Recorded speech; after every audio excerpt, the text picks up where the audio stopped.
Hello and welcome to the Young Film Academy podcast, the essential podcast for teenagers looking to find their way into the creative industries. My name is Dan Allen. I am joined by Ellen Thomas, as always. Hello, Ellen. How are you? Hi, Dan. I'm good. How are you doing? You know what? I'm doing very good. I'm doing very, very good. And I'm very excited for this week's episode. How about you? Yes, I am indeed. We have Teddy Blanks joining us, who is a title designer and graphic designer. His career spans over 15 years of visual work and typography across film, TV, and digital media. He is the co-founder of a Brooklyn-based graphic design studio called Chips and has worked on some of the biggest films, such as Weapons, Nosferatu, Barbie, Lady Bird, Wicked, Midsummer, and Severance, which he earned an Emmy for those titles. And we'll talk about all of those and more. So, without further ado. Absolutely. So, Teddy, we were just talking about how you sort of you seem to have so many projects on the go, but it's not by yourself anymore. You were saying, Teddy, is that right? Yes, it was all me doing the film titles. Until about a year ago, I hired a young designer named Trent Howell, who has been helping me out 2 days a week. And, on certain projects, it's production work. And then on other projects, it's very collaborative. And we've shared a credit on a few movies, which has been great. But the structure of the studio, so I have a graphic design studio in Brooklyn called Chips. I have two partners, Adam and Dan. And they do the Chips. Oh, thank you.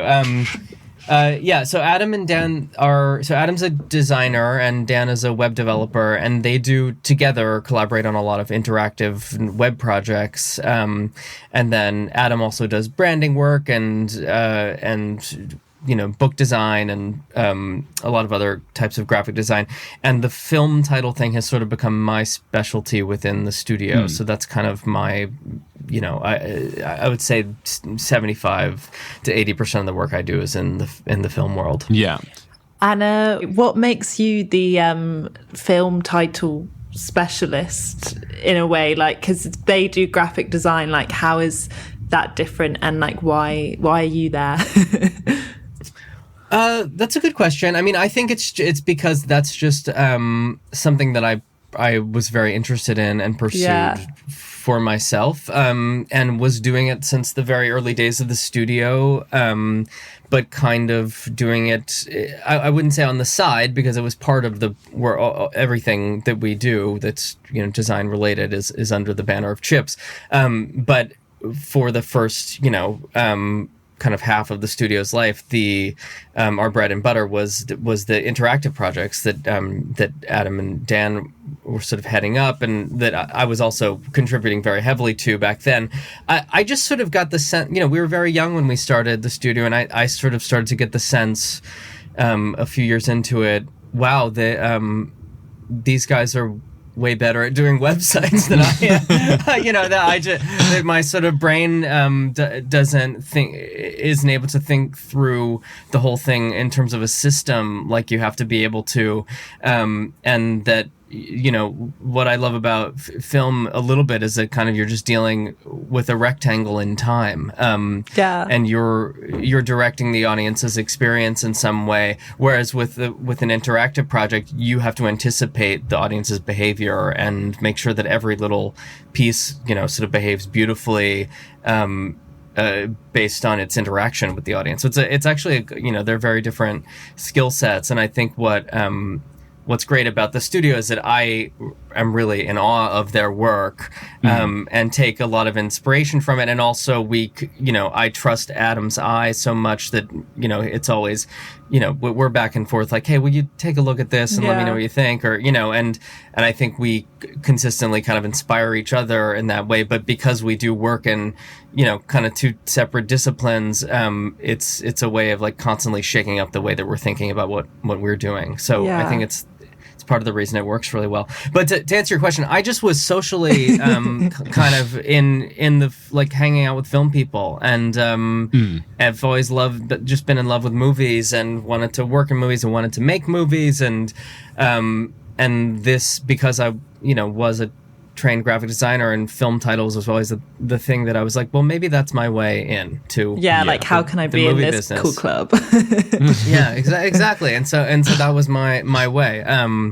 And it was a very small part of the business as we started, and then as the years went on, it became bigger. And at some point, I kind of got the courage to ask them, hey, what do you think about me just focusing on this entirely? And and it was a bit of a risk, because it wasn't bringing in the same amount as the interactive projects at first, but they were kind enough to give me that leash to build it into a real part of the business.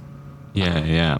So your experience or your training was in specifically graphic design, or like I know you mentioned obviously you do have some you do some motion graphics as well, or you have experience of sort of with moving titles as well as sort of just static titles. Yeah, my training is in graphic design. I went to art school. I went to to Virginia Commonwealth University, which is a big public college in Richmond, Virginia, which is 35 minutes from where I grew up, that just happens to have a really great art school. So I was lucky to get a really good graphic design education, but really not, I don't think I did much animation work in college as part of my classes. Everything I've learned in terms of moving type and moving image has all been, well, I have this idea. How do I figure out how to do it? So it's just sort of a skill set that's developed over the years based on needing to execute certain things and not knowing how. Yeah. And sort of the After Effects logo sort of like staring at you as you spend all your time in the other program. It's sort of like, I'm here. I can make this move if you want me to. Absolutely. Yeah. And it's, it's taken years, but the logo no longer scares me. I'm fucking comfortable with it. So I wondered sort of if you could sort of talk to us about what the main responsibilities are as the title designer. Like, where does your role begin and end, and who you're liaising with as well, like who are your main points of contact in the process? Yes, so it varies from film to film and series to series, but there are some constants. I mean, at the very basic level, the job is just like there's a legal document that says here are the people who have negotiated contracts that their credit needs to appear in this movie in a certain order. It's my job to get those things on screen. So gotcha. That's the kind of very like nuts and bolts part about it. Yeah. But of course, it does become a part of the movie, and so it usually needs to be dealt with creatively, like most other parts of the movie. I mean, I think there are. Sometimes you see titles and it's obvious that they were really an afterthought or that nobody thought too much about them. Sometimes there are great movies with bad titles. I think it's actually not. I don't have the ego to think that it's a part of the filmmaking process that is like necessarily needs to be great. Although I do think when you see great titles, it can be a signal to the audience that you're working with a director who cares about every single little detail of a movie. Yeah. So I think it can be used very effectively and in an emotional way, but I love plenty of movies that I see the titles and I'm like, nah, it obviously wasn't a really big priority here. Yeah. But no, you're right in the sense of like, when like, I always think of Christopher Nolan movies, the moment it cuts to like directed by Christopher Nolan just always feels like a powerful moment in the movie. It always feels like timed with the music in a way. I'm personally obsessed with end titles. Like I really am. And sort of how you land into that process. And it says a lot about how you feel. You bring up a good point because it's so in terms of where my responsibilities actually lie, I mean, oftentimes those decisions, when it's cutting to black, when the title appears, what the music is behind it, like a lot of times like that, those are decisions that are happening in the cutting room with the editor. Yeah. Occasionally I am invited to, voice my opinion about, hey, we're thinking maybe the title goes here, or maybe it goes over this shot, or maybe we cut to black. And, I can, they'll send me some footage. I can try it out a few different ways. But a lot of editors really do kind of like feel like they want to control those things. And so my job is often just like, hey, we've figured out where the titles go. We need to know what they look like. So that's a lot of times where I come in. The exception to that would be if there is, and this does happen, is that we want an opening title sequence. We have some vague ideas about it, but we have a minute and a half in front of the movie. Mm-hmm. Can you tell us what you think it should be? And then I present some ideas, and it becomes a collaborative process, figuring out what that is. And then ultimately, like, the rhythm of it and how the titles come up are decisions that I'm making in that case. So it does vary from movie to movie how involved I am in the placement of the titles in time. But the thing that I'm always involved in is the typography and how the titles look. I was looking at like your work on your website, and I sort of gravitated towards like Lady Bird and Barbie, because those are like some really favorite films of mine, and really love Greta Gerwig as a director. And I saw with Lady Bird you worked on that project from really early on. You did like a lookbook for pitching, and took it through like various title options and also the poster. And is that quite like a unique kind of position to be in, sort of being that involved in like the visual kind of look of the typography? It is unique that I'm involved that early in a project. And I will say that Greta and a couple other people like Lena Dunham, people that I know pretty well and have worked with many times and are were friends of mine years ago when we were young.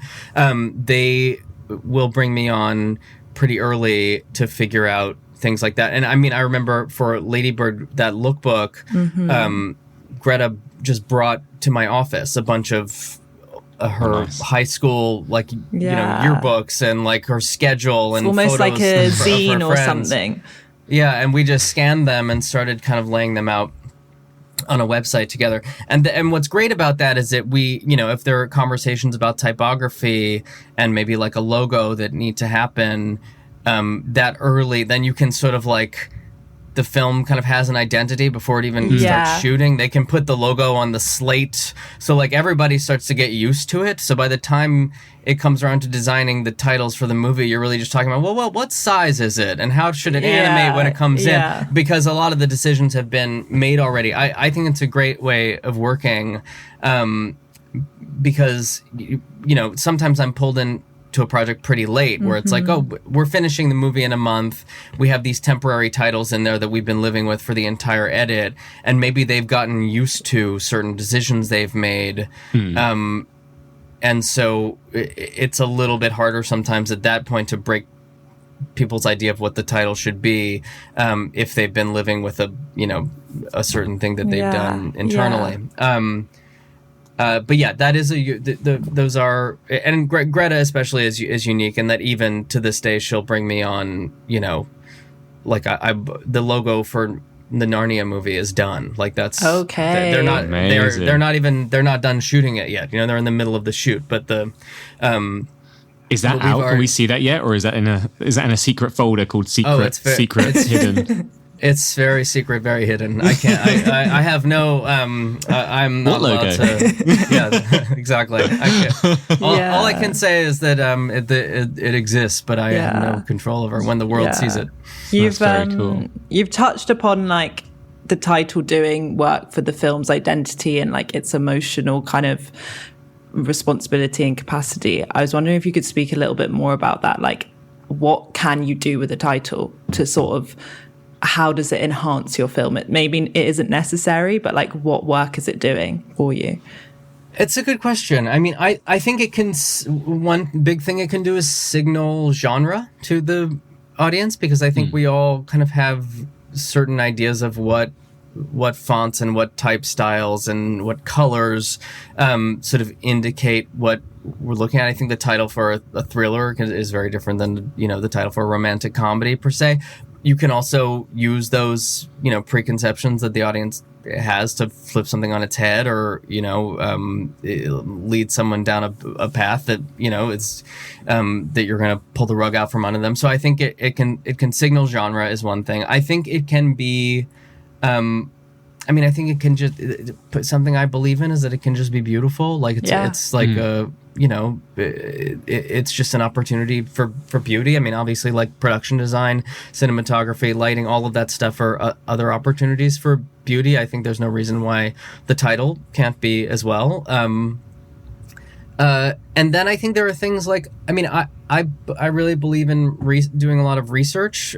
So if, the easy example is a movie takes place in the 1800s. I'm looking at a lot of typography from the 1800s and maybe something about the specific location. And, maybe the thing that ends up in the title is exactly something like that, or maybe it just references something like that slightly. And it's not, the idea isn't necessarily the audience will be like, yes, that's the this font from 1855 from no one knows necessarily the original serif font from the newspaper in the day. Exactly. So but it might be something a very specific reference like that. And I think when it is, it's not necessarily me expecting the audience to like pick up on it, but I do think those qualities come through emotionally in some subconsciously, subconscious way. I do. I've always thought as well, like, I don't know about you, but when I see really small titles that are almost like maybe even obnoxiously small, but really small titles to me are like, there's something quite classy about it. I don't know what it is. It's just like it's like, we don't need to be any bigger. We're just going to say what we need to say and then we're gone,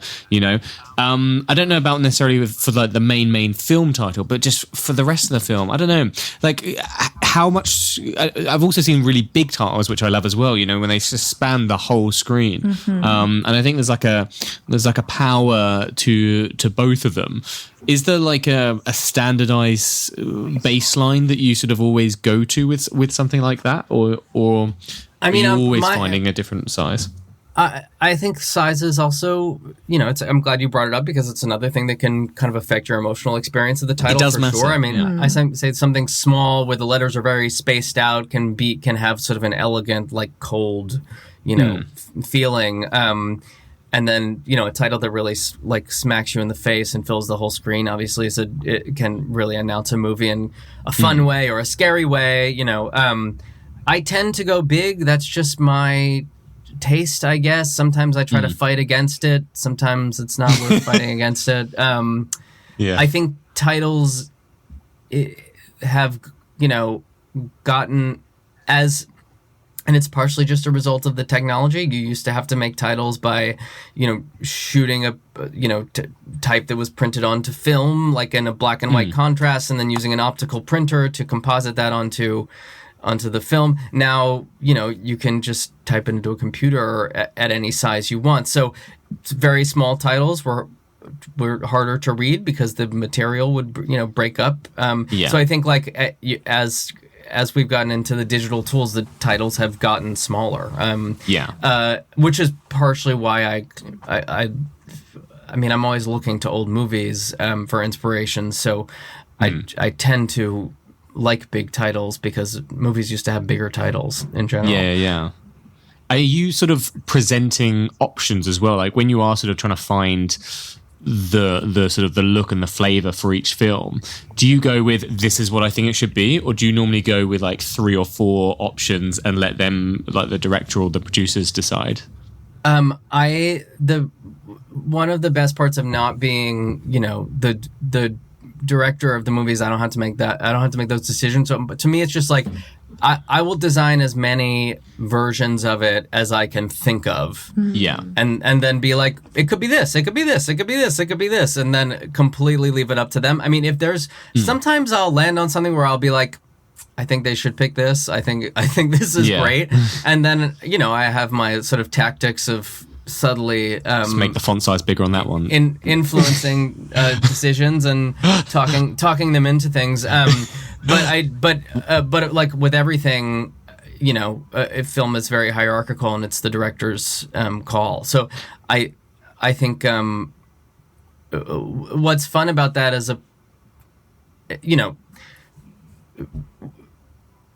I think a lot of people get into graphic design because they're like, they're artists at heart, and they want to find a way to. Graphic design is a way to like practice, have an art style practice, but ultimately you can only be good at it if you recognize that it's a service you're providing on behalf of someone else. I think it's more fun to provide that service to other artists than it is to like brands or whatever. Which is not to say there's anything wrong with that. There are plenty of wonderful graphic designers doing great branding out there. But avoid sort of the corporate feedback loop, which is sort of different to that one-on-one relationship with a director, right? It is the one-on-one thing that I love. Is it often really the title design process exists in a bubble between me, the director, and the editor, and occasionally some producers who want to weigh in, but often not. I mean, unless, when you get into doing bigger title sequences, then sometimes a studio will want to weigh in.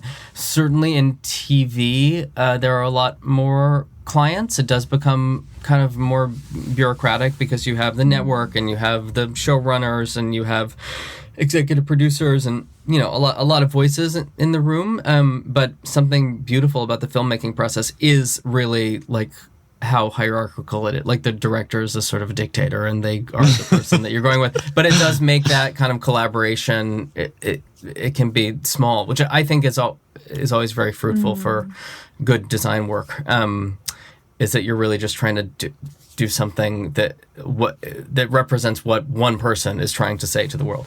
Yeah. What are those sort of methods, by the way, of trying to steer people towards certain decisions, maybe in graphic design? Often it's just the act of like, if I'm making a PDF of all the options, just putting it first, and then it's the first thing they see, and then or I'll like write something about how I arrived at it. Some people will just, a lot of times people will flat up ask me, like, what's your favorite? I think, like, when they see something and they're having a hard time deciding, they'll want to know. And then at that point, I can really go to bat for something. I try to not push anything too hard. But a lot of times people will ask my input. Yeah. You've worked across a lot of, like, genres and styles, but would you say that you do have a distinct style that directors or people come to you for, that you kind of adapt?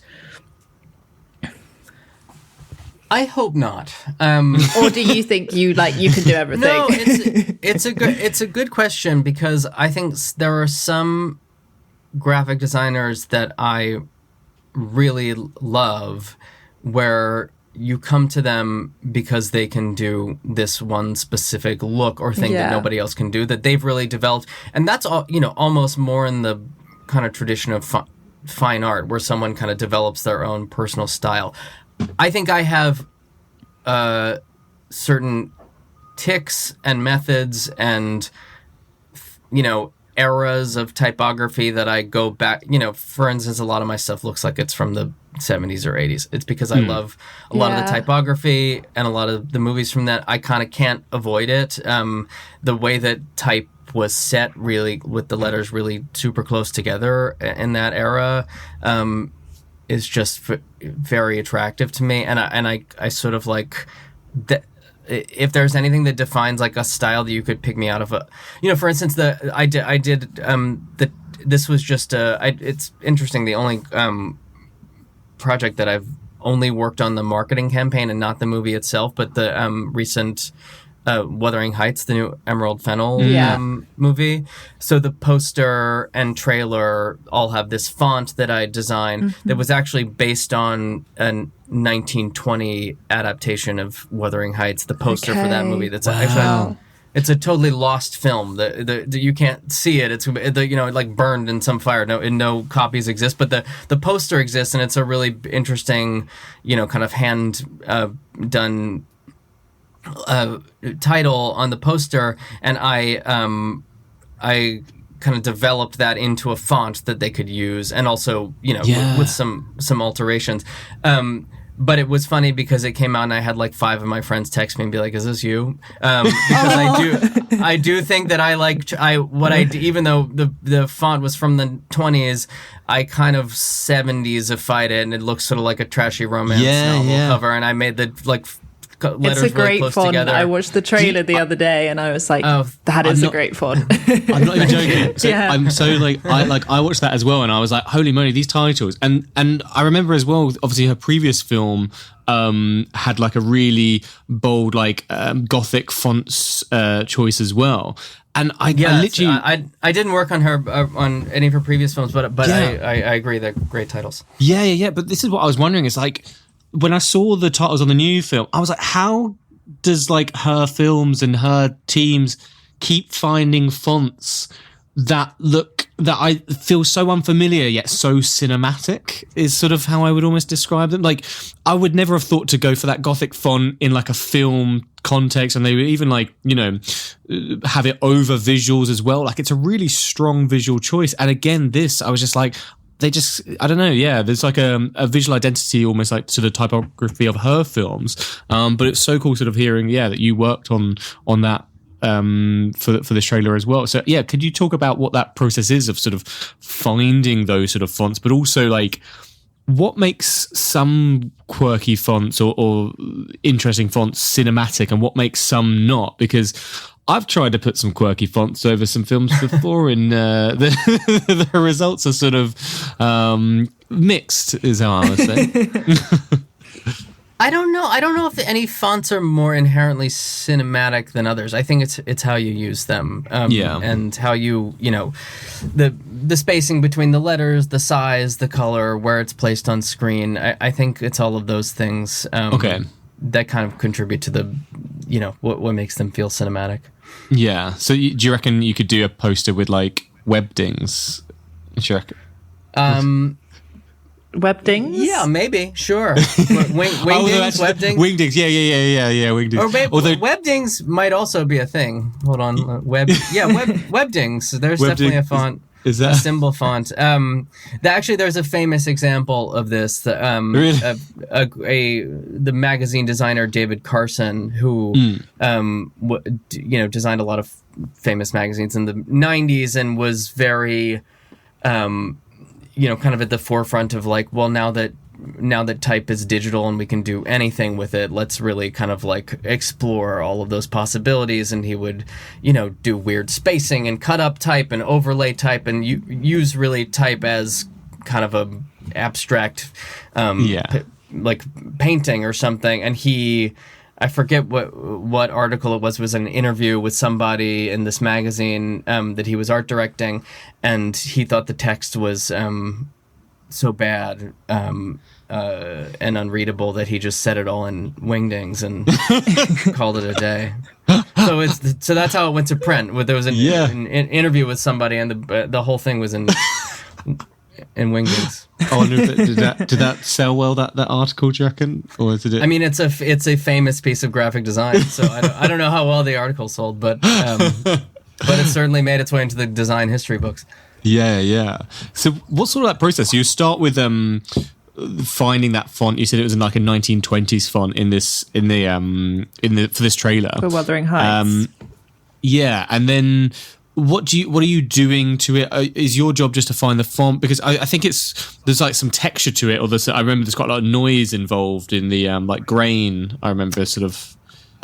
There's inside the letter. So.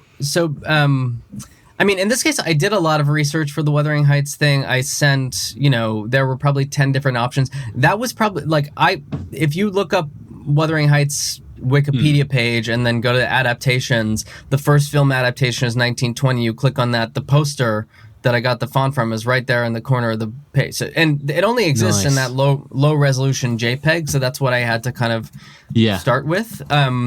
And so it was basically looking at those letters and redrawing them. And then, they're done by hand and kind of wonky. So it's kind of like adjusting the proportions to feel more like a font and less like a, sort of a crude hand painted thing. And then from there, just extrapolating out and figuring out what the rest of the alphabet would be. So once, and there are tricks to that. It's like once you have like a lowercase n, you have a lowercase h as well. You just bring the left side of it up. Once you have a B, you sort of have the P, the Q, and the D as well. So it's sort of like I had those letters in that title, and then I could take that and then some of the letters you have to kind of make decisions for and figure out, because you don't really have any information to go from, but you're just taking the characteristics of that lettering and trying to figure out, well, how does it expand into an entire alphabet? I don't know if what the texture you're talking about is. If you look at the poster, inside the lettering is kind of a lace texture. Sure. No, I think I just remember in the trailer it was very grainy, which I think is part of the. I don't remember. That could just be the actual image behind. I can't remember it specifically. It could be, or they could have added. I think the type was pretty clean in the trailer, but it's possible they added film grain, which is something people do sometimes. Yeah. I'm a bit of a sucker for it. So, I love that your answer was just waiting for you in Wikipedia. I just sort of saw that and I was like, Wuthering Heights. I mean, that looks like the answer. I usually try to get my inspiration from kind of deeper cuts, but I saw it and I was like, well, this is great. And then look no further. Like, yeah, I mean, I think it's and the other thing is it's public domain. From 1920. So and the film doesn't exist. So there was no kind of like hurdle to use that, and obviously it's not. I didn't just use it. I mean, it's interpreted and it's redrawn, and it's that was just the starting point for something. Yeah. It seems like there's this balance of going sort of back in time to find inspirations in different like eras, different reference points, but also trying to create something fresh and new. Do you find that? Absolutely. And I think the way I try to do that is just by making strange and interesting juxtapositions. So it's not just taking that 1920 lettering and just saying this is cool and replicating. It's saying, well, what if we take this and make it feel like a trashy romance novel cover? And then, and then there's this lace texture inside of the lettering that's like scanned from my wife's bra that she lends me for the purpose. And so I think it's just like taking those ideas from just like different areas and different parts of my research and process and kind of smashing them all together, hoping you find something new and not just replicating the old. But I do think that I do find that going back to the past for inspiration is always very fruitful. Yeah, super cool, especially with like Nosferatu as well, which you worked on, right? Because that's got quite a cool old style font, which I think works really well. And was there a story behind that one as well? Well, Robert Eggers as a director is, and every director is different on this front. Some people really are sort of like, I don't know. You tell me. Give me some ideas for they just want to see ideas for the title. They don't necessarily have like. Whereas Robert Eggers, he designed the titles himself for his first film, for The Witch, and then when I worked on The Lighthouse, he had already found an old book called The Lighthouse. Had nothing to do with the movie, but it was called The Lighthouse. It was from the late 1800s, and he had found the title page of that book, and he loved it. Wanted to use it as the title, so. What I did in that case was I just found every other book I could by the same publisher within a 10-year period, because I figured, well, they'll all be using the same metal type for the title pages.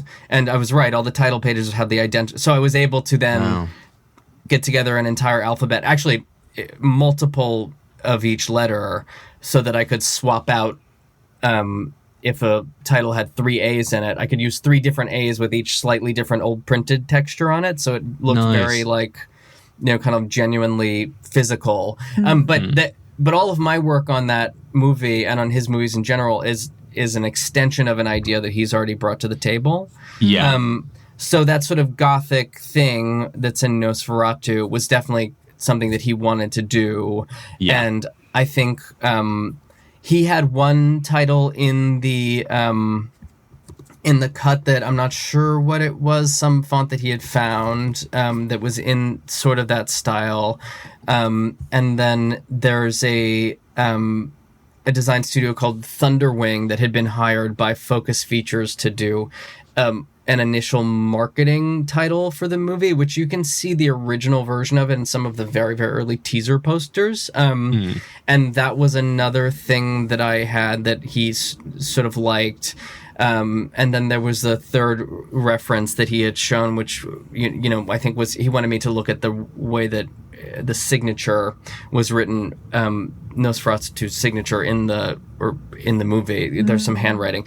So it was taking those three things, and then just trying to do a bunch of stuff in that world and a bunch of hand, done calligraphy, which I'm not a calligrapher, but I was working in a iPad program called Procreate, where you have brushes and you can draw lettering.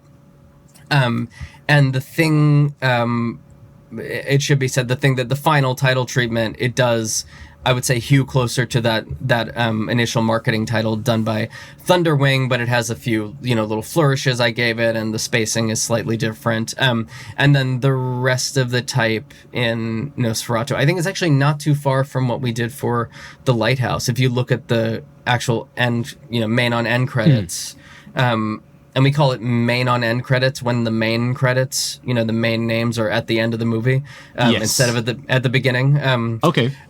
So the main on ends in that are very similar to The Lighthouse, actually, in that they're made from old book scans. And then I think a lot of the other stuff in The Lighthouse, all of the studio logos up top are new versions of those studio logos that I made to look like old silent movie logos. Cool.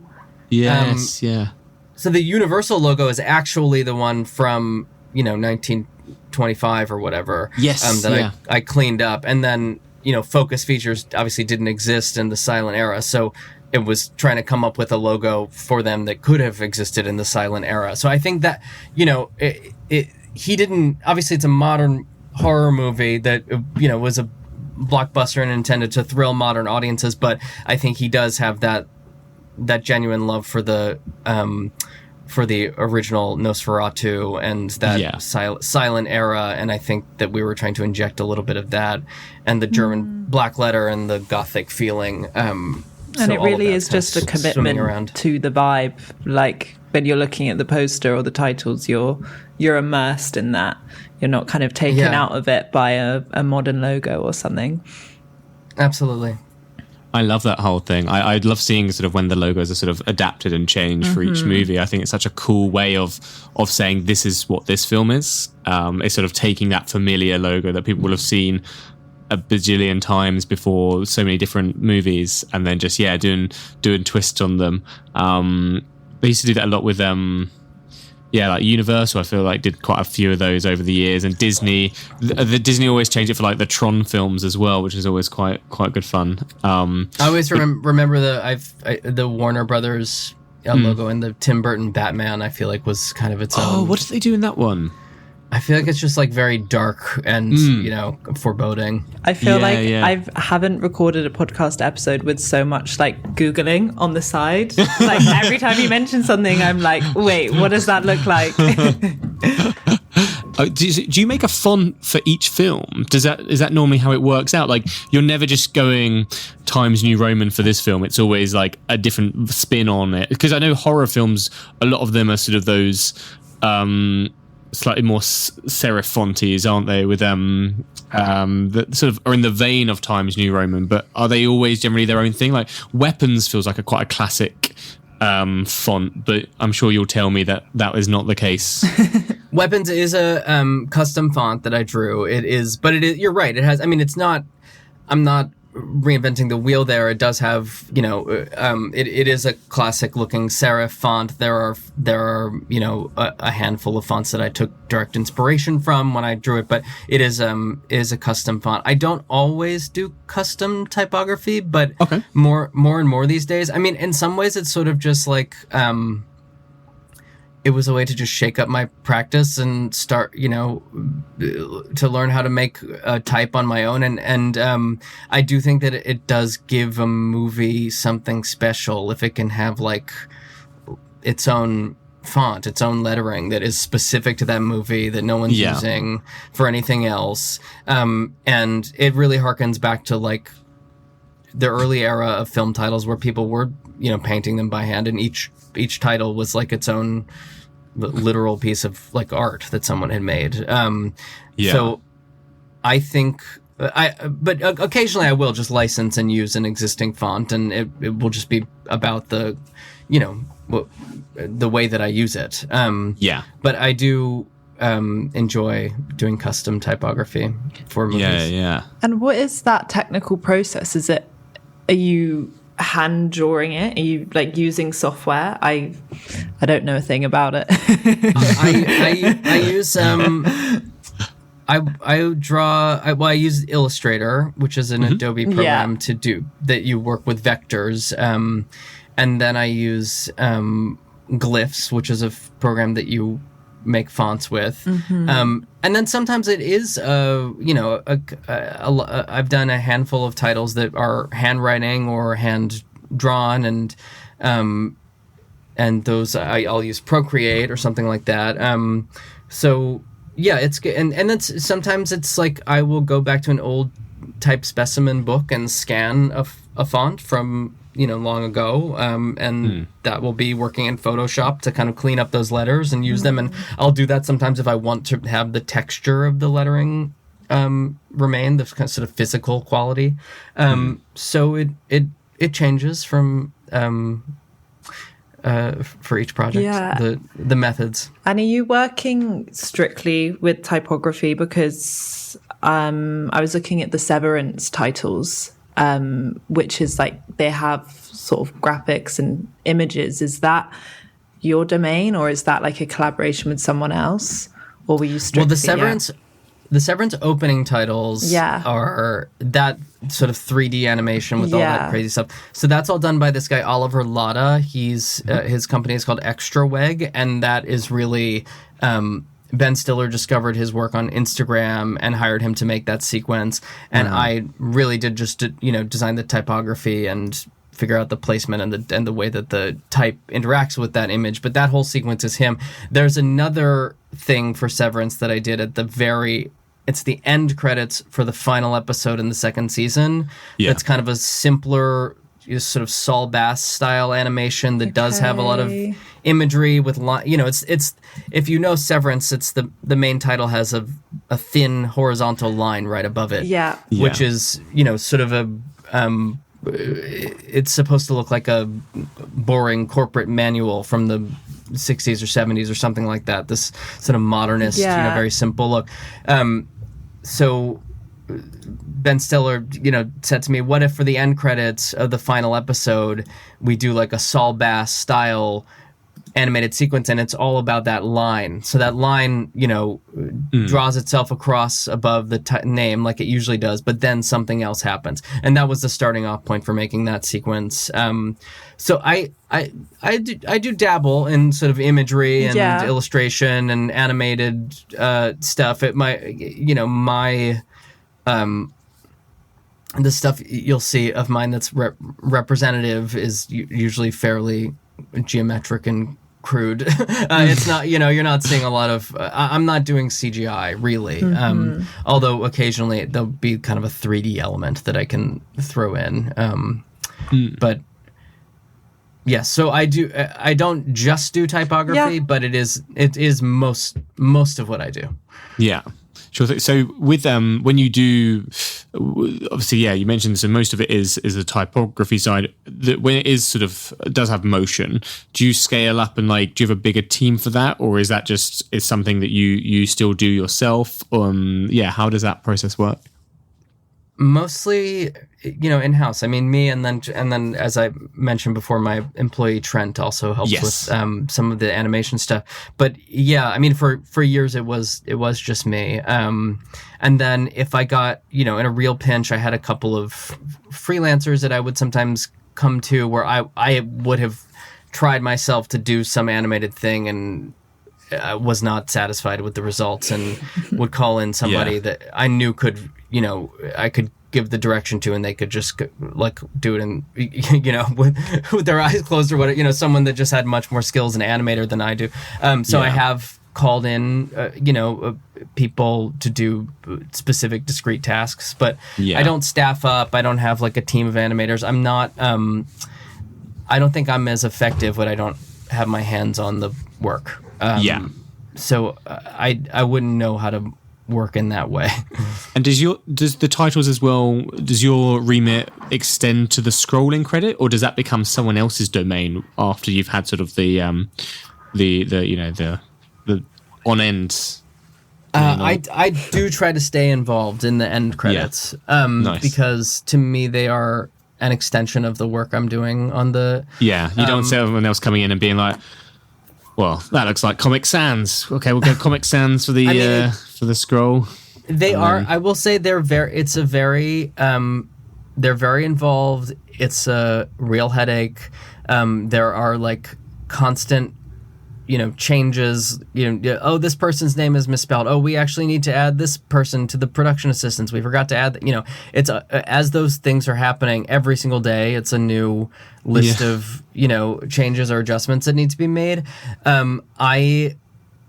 I would say in the beginning of my career as a title designer, I was like designing those and laying them out and animating them on my own. And at some point, I realized I need to stop doing this if I'm going to be, if I'm actually going to take on enough jobs to make this worth it. And so, I kind of, I would take on the title design project and have someone else do the crawl. But then along came this incredible software. I don't know if I should call it software. It's a service. It's called endcrawl.com, which you can go to. It's the guys who started this business, Alan and Pliny, they sort of solved the whole problem of making end crawls for movies by building this. Is this why end credits of? Sorry, you go. So it's basically like there's a spreadsheet, a Google spreadsheet where you put all the names, and then there's a layout portion of it where then every time you update the spreadsheet, it updates the layout. You can push out a new render. It completely automates the process. That's an amazing invention. It really is an amazing invention, and they have loaded in there kind of a default set of fonts, all of which are sort of open source, and so they don't have to clear or anything. But if you know how to use it, they also have a lot of tools to really dial in the design. They'll allow you to install a custom font or a font that you've licensed for the movie into the project, so that you can make sure and you can change the color, you can change the spacing, and they've been so great to work with. I will often work with them to do custom bits of design because it's all built with code.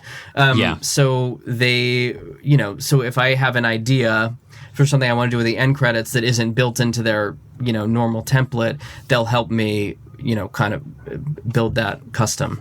That's interesting because I was going to say I noticed that like sort of the scrolling. There used to be a really good scrolling title tool in Premiere Pro that then sort of started to just disappear, and it felt like everyone was sort of all the editing software was just sort of throwing away. Credit scrolling, and I guess obviously everyone was either already here or was doing it elsewhere for a while. But this is like, and pretty like I'd say really well priced. I mean, you're going to spend more than that on like a human being for multiple days in a row, like to try and get anything close to that. So what's the name of the software again? It's endcrawl.com. And they do have very reasonable prices, especially if it's tiered based on the film's budget. Yeah. So if you're a really small film, it costs less than if you're a studio film. Yeah, that's amazing. Okay, yeah, I literally didn't know. I think most recently I have to do like an animated Photoshop document, is sort of what I've ended up doing, because it's the only thing where you can create something long enough and have control over the layout as much. Yeah, but then obviously the moment someone adds in someone midway through the credits, it's just a little bit of a process. It just takes a little bit of time to then like move. It really does. Down. No, I would design them in InDesign, which is a book layout. Yes. Software basically, because it's to me the best software for laying out large. Yes, because it will snap everything much better, won't it? But then I would have to export from InDesign into a JPEG or PNG or something, or TIFF that I could bring into After Effects and then animate that. And then it's a whole process whenever there's a change that needs to be made, the whole export. It just becomes kind of a nightmare. So I was very grateful when someone came along and solved the whole problem. Yeah. So you're focused mainly on the bit before this, but you are still involved, sort of either overseeing or liaising with this side of the process, so that it's sort of, I imagine it's getting that unification.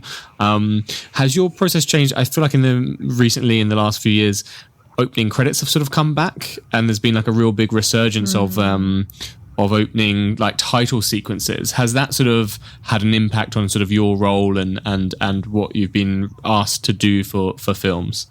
Do you think that's true? I still find that most movies these days I always get very excited when someone's decided to put the titles at the beginning, because people really rarely do it now. I find there's a lot. I mean, I'd say the opening title sequence is much more of a thing in TV. Sure. Yes. Yeah. And a big part of that is, it's creating that sort of identity, isn't it, on like a weekly basis. Yeah. So where I've noticed the resurgence in films is particularly in horror films. I've Absolutely. noticed yeah. I did one for Black Phone 2. Yes. And I was going to mention Black Phone because that was one of the films I was thinking of as well. So that is, that was just great to have the opportunity to do a sequence like that, because I don't, the opening title sequence for Black Phone 2, I did with, Maggie Levin, who's the second unit director on the movie, and she shot a lot of the Super 8 footage that you see in Black Phone 2. Yeah. And so, the director Scott Derrickson and Maggie and I, we sort of talked ahead of the movie and came up with an idea for what the title sequence would be, and then Maggie and I worked to come up with what's the stuff you're going to go shoot for the title sequence, and then she shot all this beautiful footage, and then I found a lot of archival footage to kind of mix in with it, to sort of establish the era and the idea of the snowstorm and all of that stuff. So it was really the whole title sequence was really a collaboration with Maggie, and it was great because I haven't worked on something like that before, where there's someone, in the trenches on set that I'm talking to, and coming up with ideas with about the images that actually are going to end up in the sequence, and she's actually able to go and have a shoot those images. And I remember, there's this image in the title sequence, because the whole movie takes place at a Christian camp. It's a sleepaway camp. And I went to, Episcopal summer camp as a kid. And I remember that there being this big, kind of field area with overlooking a river with a giant cross. And I was like, oh, that would be a cool image for the title sequence. It's just like a kind of cross in the snow. And then she just went out and they had the team make a cross and went out and shot it, and she had this beautiful creepy shot of a cross, and I was like, oh, there it is. It was so it was great to work with her to do that. It's amazing. But do you find outside of horror you're not seeing as many title sequences?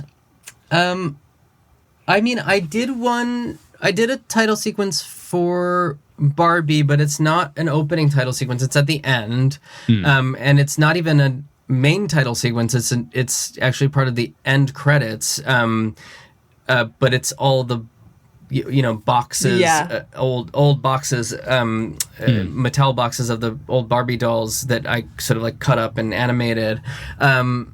so there's that one. I'm trying to think of non-TV. I mean, I guess I'm just thinking about my work and not overall trends. I don't know if I've seen. There's in Lena Dunham's movie Catherine Called Birdie. There's a animated main title sequence at the end that's all constructed from old illuminated manuscripts. So I do find that like the opening title sequence, it really is. You do see it more often in horror. Mm-hmm. I think. Yeah. I need to pad that runtime a little bit on some of the. That's what I'm convinced as the reasoning. Well, I think it really can. I think it really in horror does a very specific job, which is it can set a very creepy mood, especially if the first act of your movie is not quite scary, or do you have to set up the table stakes or introduce the characters before you get to the scary stuff. A title sequence at the front that's like kind of foreboding and creepy and has like a great piece of music can really put the audience in the right 100%. Do you have a preference, just personal taste, of whether when a title comes before the movie starts, or like they have a little portion and then boom, the title comes? I think I love when a title comes really late into a movie. Yeah. Where you almost kind of forgot that you're like, oh, I forgot I hadn't seen the title yet. Comes in. It can be it can act as a real. Your question actually just brings up an answer to an earlier question, which is like, what can a title do in a movie? Well, a title can be like punctuation at the end of like a scene, or it can be a dividing point between one section and another. I think that's like when you use a title that way, you're using it that way for a very specific reason. Some movies, it's better to have the title outside of the footage exist on its own just as a preamble, because once you're in the movie, the director just wants you to be in the world of the movie. So I don't think it's I don't think I can say I have a preference for one or another, but it depends. They do different things. It affects an audience. Because I was also thinking about Eternal Sunshine of the Spotless Mind. That title sequence comes at kind of a time jump. Like interesting. The beginning. I haven't seen it in so long. I've seen it many times, but it's been too long for me to actually remember the title sequence. Well, the first part of the movie happens, and then the title comes, and you don't realize until later that first part of the movie happened at a different time to the rest of it. And that kind of title sequence, when you watch it the second time, it sort of it's a bit more obvious. But yeah, it's one to watch. It's interesting. Cool. So Teddy, the final couple of questions we ask all of our guests is, what were you doing during your teenage years that maybe didn't seem useful at the time, or were obviously useful, but that helped you with what you do now? And then what advice would you give to that teenage version of yourself? Okay, so I think the answer to the first question is I was designing the program for the school plays. I was designing the literary magazine at my school. I was designing, posters. I mean, I was already kind of like into making stuff, but I was also I was making, short films with my friends. I was writing songs. I was in a band. I was like kind of voraciously just creative in a lot of different ways. And I think that is the thing that is really good, especially if you want to be a graphic designer, to be able to kind of have, and especially in title design, I think it really helps that I have a little bit of a knowledge of music. I have a little bit of a knowledge of film. I can kind of bring all those things together into my work. So I think just being a teenager who's just very interested in art and making things and being a little bit indiscriminate about what those things are, and until you have time to then to later specialize and figure out exactly what your thing is. But I think that's one thing I'm really grateful for, is that I just did a ton of different stuff that was creative, and a lot of that was just luck. I went to an arts magnet school. So I got the opportunity to, mess around a lot. Nice. Which was great. Yeah. And then what advice would you give to that teenage version of you?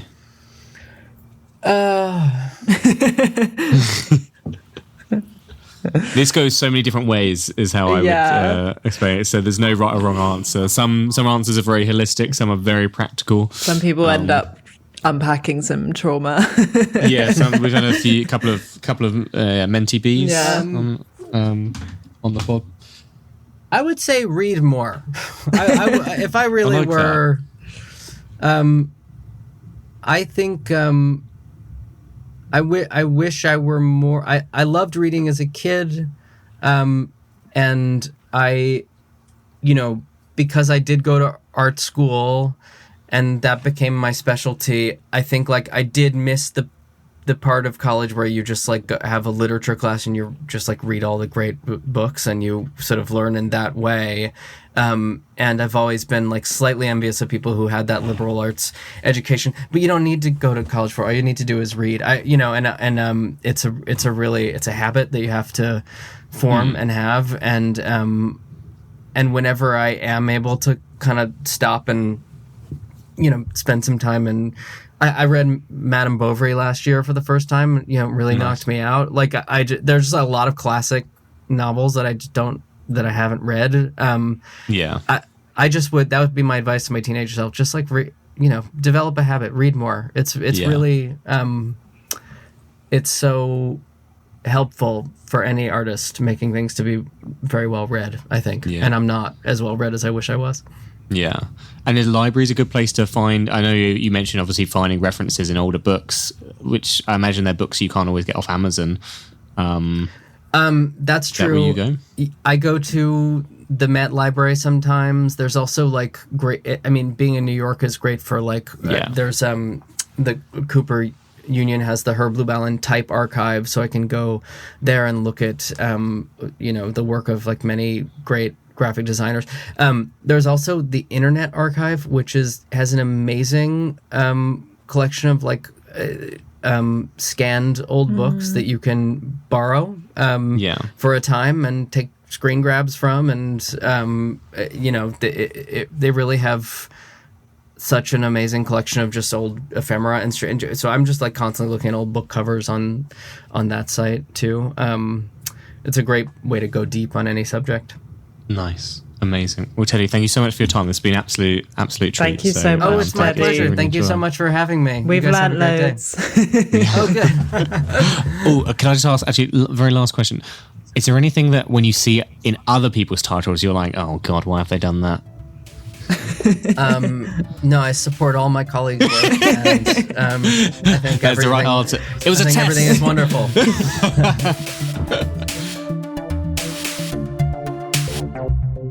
What is your favourite font? Webdings is my favourite font.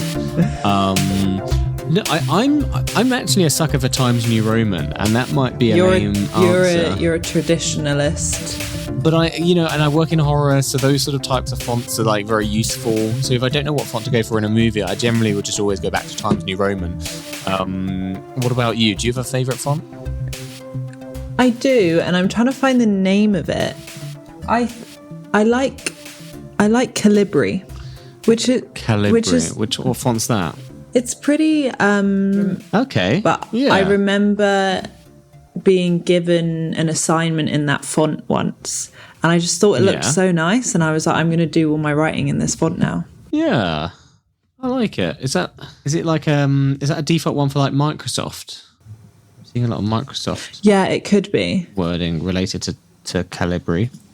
What struck me actually was sort of. I also like quite how much. I also like Cambria. That's got a little bit more. Okay. It's got a little bit more flair on the edges.